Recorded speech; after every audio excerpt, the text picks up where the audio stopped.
Hello, you're welcome to my channel. My name is Bridget, and today I want to share powerful lessons I learned from Igbo businessmen. So you'd agree with me that a major place where practical wisdom on how to run a business can be gotten is, of course, the marketplace because um, the Igbo men the Igbo market men and women over time, they've demonstrated a level of mastery in carrying out business transactions and also growing their businesses. And of course, as somebody that interacts with them frequently, I have learned a few things and I thought to share. Also, I want to say that the Igbo community or the Igbo tribe is a major um, the Igbo is, I want to say Igbo tribe, right? Is a major tribe in Nigeria, and they are majorly situated around the eastern part of the country. And one of the things they are known for is their business expertise. They are really good with doing business, and I went, of course, to learn. Of course, I not like going to learn from them really, but having interacted with them at some point or the other, I have learned a few things, and I thought to share with you. So one of the lessons I learned is how that over time in the market, it is not about maybe you want to sell, right? It is about the profit. So you see that most Igbo men, no matter how much or how little they claim to sell a particular thing, they would have calculated their profit even before they sell to you, right? So that was a major lesson I learned, how that as a business owner, it is not just about selling, it is also about ensuring that you are making profit from what you are selling, right? I also learned how that most of them, they don't start big, right? And usually it's not even about the size of um maybe their offices or the size of their you hardly even see them on social media.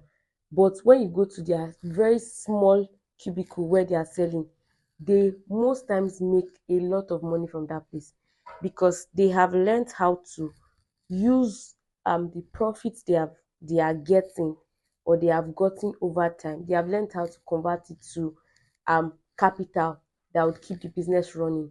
And you'd agree with me that in fact there are some people that do not have shops yet, but they are in the market. So what they do is they get a particular product from Mr. A, they sell to Mr. B, and of course they add their profit, right? And that profit is what they would save up to get their own store, right? So this is something that I believe everybody can also apply to their business, right? It's not about the number of followers you have on social media at the moment. It is about the number of people that are buying from you. It is not about how big or small your maybe online presence or um your products are.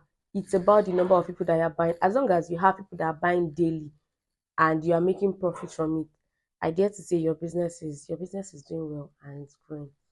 So I also learned how that there is always need for you to be in a community.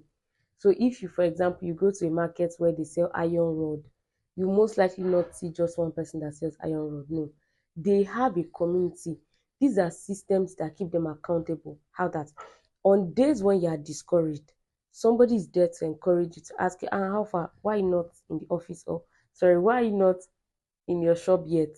Right. So this system of accountability is something I believe modern day business owner can also do. How that you need to have people that are into your line of business, you need to have them in your circle such that on days when you are discouraged, on days when you do not feel like going forward, somebody is there to cheer you on, right?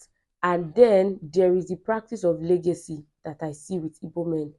You will see um a store that has like 10 or 15 boys depending on how big it is. In fact, it could be one sales rep or sales boy, right?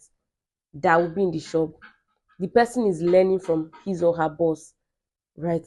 And then what they do is, when that boy is learning, right, and then they tell him that, okay, we have 10 items in the store, sell them for 50 naira, or $1, $1 each.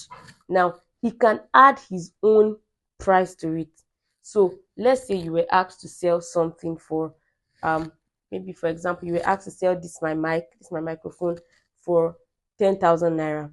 Now he has the liberty to sell it for 20,000 and give his boss 10,000 naira. So his own 10,000 naira is his own profit, right? So they are learning and they are also making profit, right? So that's a system I believe that we can also adopt. How that it's not too late to learn a craft, right? Learn the craft and then also um make profit, learn how to make profit from your business. Yeah.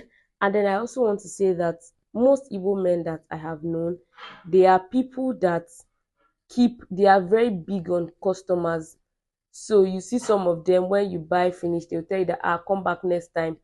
Or even though they don't know you and you're just coming for the first time, they'll be like, my customer, come and buy. What do you want? What do you want? As they are passing through their line, they will most likely call you that, how far, what are you buying? Come and buy from us and all. So there's this customer retention strategy that they apply to their business, and over time it has worked effectively for them. So I believe it is also something that modern day business owner can incorporate into their businesses. How that you want to make sure that your customers are satisfied, right? Also, I learned that um going every going to every extent, you can go to any extent to satisfy your customers. So I have seen evil men, how that somebody wants to buy something they might not have, and they'll tell them that, okay, they have a brother that sells, right? So they'll go to the other place, like they can go to as many stores as possible, just so that they satisfy their customers. So I believe it's something that modern day business owners can also incorporate, right? You don't have to relent when somebody needs something. And as long as they are paying for it, I mean, you can go every extent now, every length to get these things for your customers, right? And then I also learned that um there is need for every business owner to keep contacts, right? High quality contact, right? So you notice that Igbo men, sometimes when you go to the market to buy from them, they'll tell you that they don't have it now, but they are bringing it already. It's on the way. They'll tell you that it's on the way, it's on the way, it's on the way. Now, what they mean by is on the way is that if you want to buy, say this is my mic again, and it has finished, they have the contact of somebody that manufactures or produce or sells in very, or an importer that imports this mic, right? So they can just say that, okay, overnight they are just going to ship, or they are going to just send it by night bus. So by the time you come back the next day, or the next time they ask you to come back, they would have gotten it. So for modern day business owner as well, I believe that you can ensure to keep high quality contact of people that sell in high quantity of what you are selling, right? And then when a customer comes to buy what you are selling, you are able to leverage on the contact that you have to get what they want, even in large quantities. And I mean, that is something that would help businesses, right? So these are some of the things I learned having interacted with some Igbo market men and women, right? I thought to share. I hope you found my video insightful. Please like, share, subscribe to my channel. And also, I would like you to share a lesson, or your own practical experience with some of these Igbo market men that surprised you, or just a practical lesson that you learned from them, really. So yeah, thank you so much for watching. I'll see you in my next video. Bye.